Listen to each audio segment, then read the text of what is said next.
झोपड़ी से महल तक का सफर। वह एक छोटी सी झोपड़ी थी। एक छोटा सा दिया झोपड़ी के एक कोने में रखा अपने प्रकाश को दूर दूर तक फैलाने की कोशिश कर रहा था, लेकिन कोने तक ही उसकी रोशनी सीमित होकर रह गई थी। इस कारण झोपड़ी का अधिकतर भाग अंधकार में डूबा था। फिर भी उसकी यह कोशिश जारी थी कि वह झोपड़ी को अंधकार रहित कर दे। झोपड़ी के कोने में टाट पर दो आकृतियां बैठी कुछ फुसफुस कर रही थी। वे दोनों आकृतियां एक पति पत्नी थे। पत्नी ने कहा, स्वामी, घर का अन्न जल पूर्ण रूप से समाप्त है, केवल यही बुने चने हैं। पति का स्वर उभरा, हे भगवान, यह कैसी महिमा है तेरी, क्या अच्छाई का यही परिणाम होता है। पत्नी सोच में पड़ गई। पति भी सोचनीय अवस्था में पड़ गया। काफी देर तक दोनों सोचते रहे। अंत में पत्नी ने कहा, स्वामी, घर में भी खाने को कुछ नहीं है।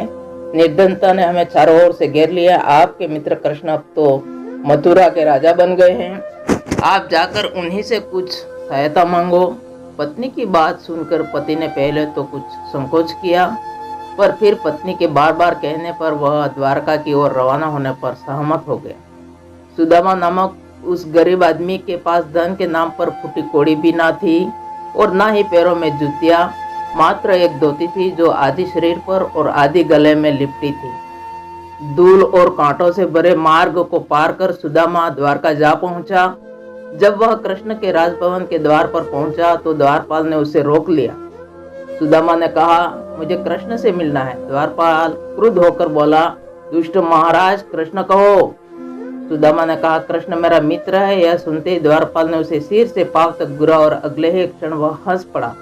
तुम हंस क्यों रहे हो? सुदामा ने कहा, जाओ कहीं और जाओ, महाराज ऐसे मित्रों से नहीं मिलते हैं। द्वारपाल ने कहा और उसकी ओर ध्यान हटा दिया, किंतु सुदामा अपनी बात पर अड़े रहे। द्वारपाल परेशान होकर श्री कृष्ण के पास आया। उन्हें आने वाले की व्यथा सुनाने लगा।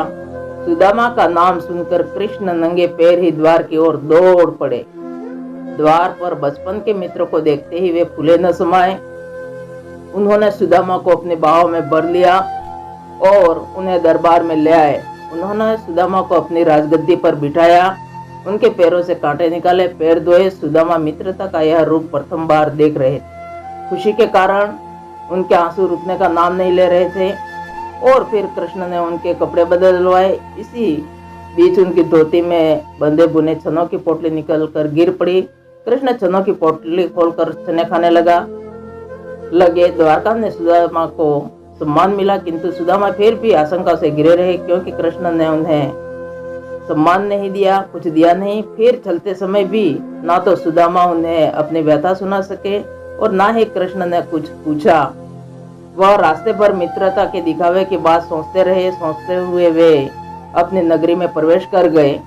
अंत तक भी उनका क्रोध शांत न हुआ, किंतु उस समय उन्हें हैरानी का तेज झटका लगा जब उन्हें अपनी झोपड़ी भी अपने स्थान पर न मिली। झोपड़ी के स्थान पर एक भव्य इमारत बनी हुई थी। यह देखकर वे परेशान हो उठे। उनकी समझ में नहीं आया कि यह सब कैसे हो गया। उनकी पत्नी कहाँ चली गई? सोचते सोचते हुए उस इमारत के सामने जा खड़े हुए। द्वारपाल ने उन्हें देखते ही सलाम ठोका और कहा, आइए मालिक। यह सुनते ही सुदामा का दिमाग चकरा गया। यह क्या हो रहा है? उन्होंने सोचा। तभी द्वारपाल बोला, क्या सोच रहे हो? मालिक आइए ने। मालिक, मकान किसका है? सुदामा ने अचकचा कर पूछा। क्या कह रहे हैं मालिक? आप ही का तो है। तभी सुदामा की दृष्टि अनायास ही ऊपर की ओर उठती चली गई। ऊपर देखते ही वह और अधिक हैरान हो उठे। ऊपर उनकी पत्नी एक अन्य औरत से बात कर रही थी। उन्होंने आवाज दी। अपना नाम सुनते ही ऊपर खड़ी सुदामा की पत्नी ने नीचे देखा और पति को देखते ही वह प्रशंसित होकर बोली, आ जाइए स्वामी, यह आपका ही घर है। यह सुनकर सुदामा अंदर प्रवेश कर गए। पत्नी नीचे उतर आई तो सुदामा ने पूछा, यह सब क्या है? पत्नी ने कहा, कृष्ण कृपा है स्वामी। क्या? सुदामा के मुंह से निकला। अगले ही पल वे समझ गए। फिर मन ही मन मुस्कुरा कर बोले, चलिया कहीं का। शिक्षा। मित्र वही है जो मित्र के काम आए। असली मित्रता वह मित्रता होती है जिसमें बगैर बताए, बिना एहसान जताए मित्र की सहायता इस रूप में कर दी जाए कि मित्र को भी पता न चले। जैसा उपकार श्री कृष्ण ने अपने बाल सखा सुदामा के साथ किया। लाइक कीजिए दोस्तों, सब्सक्राइब कीजिए। Thank you.